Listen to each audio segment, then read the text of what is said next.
Oh yeah, Lindsay and I are just sitting here daydreaming. One I'm like day. making a list here. I'm like, okay, so remote controlled light or window coverings. I mean, what do you think that costs? That would be like kind of like, I just want to add up the checklist and things. It's And gonna just make kind me of... sick a little bit. They're beautiful. I They're want wonderful. one day will be. That's what we need to dream to aspire to have. Right? Yeah, and at least we know the technology Yes. exists. So cool. So maybe cool. it'll, be more universal in a couple Right, of let's years. hope air conditioners work today, Lindsay. Those are something that most folks do have and take advantage of. If not, at least a fan, because it's fall, I know, but it's going to feel like summer through the course of the next 4 days, really. So really no relief until the end of next week.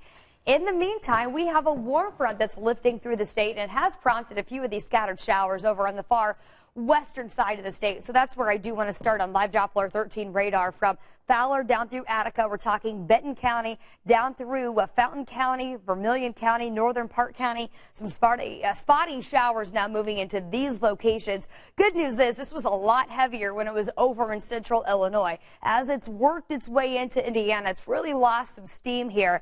No lightning strikes indicated, which is a good thing, but we will be dealing with some of these spotty showers at least during the first part of the day today. We look up at Kokomo, the sky will completely cloudy there, a little gloomy looking, but elsewhere it's not a bad sunrise. We've seen the sun come up, those nice shades of reds and pinks and purples, not a bad way to get the day started.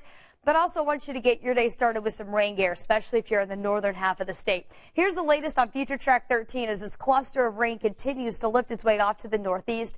Through 10 o'clock this morning, we'll be monitoring some of those spotty showers from Crawfordsville, now over to Muncie, Marion, Peru, and Kokomo. This is going to be just to the north of the Indianapolis metro. Not going to rule out some stray showers here in Indy and the surrounding areas. Now, as we go through about 1 o'clock today, we'll pause here as Colts kickoff is at 1 o'clock. Still going to be monitoring at least a little bit of light rain from Marion to Muncie. And then as this warm front continues to lift its way through, we're really going to heat things up this afternoon. Here's 5 o'clock. Noticing we get some breaks in the clouds. That wind will start to pick up from the southwest, pumping in the heat and humidity. And as far as what we have in store for later tonight, it does look like we're going to keep that sky partly cloudy.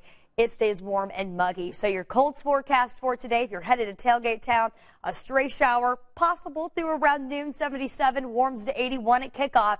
And then it's going to get hot, 86 during the course of the game. By 4 p.m. as we're heading out of Lucas Oil Stadium and wandering around downtown, upper 80s. So it is going to certainly feel like summer, even with the return of some sunshine later today as well. Forecasting a high of 90 here in Indy, 90 down in Greencastle, Bloomington to Columbus, low to mid-90s this afternoon. We find the coolest spots in the state to areas north, and that is as that warm front slowly works its way northward. You're going to be just on the leading edge of that system, so not going to be quite as hot to areas north. As we go into the evening and overnight tonight, temperatures fall out of the 80s into the upper 70s through 9 o'clock, and then eventually into the upper 60s by the time we wake up on Monday morning.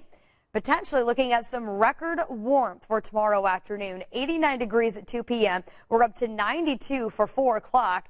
Potentially breaking a record that stands at 89 tomorrow. As we go all the way through the week, we're tracking temperatures that will eventually drop, but not until after Wednesday, potentially here 3 days in a row that we could be breaking high temperature records. All eyes are on this cold front, though, because as it works its way closer, here's early Wednesday morning. Eventually, this boundary is going to push through, looking ahead at Thursday, and some more fall-like temperatures will move back in. By the end of the week, we say goodbye to this record warmth. That is along that cold front, the boundary that comes through on Thursday. We're back into the upper 60s for highs starting on Friday. Alyssa.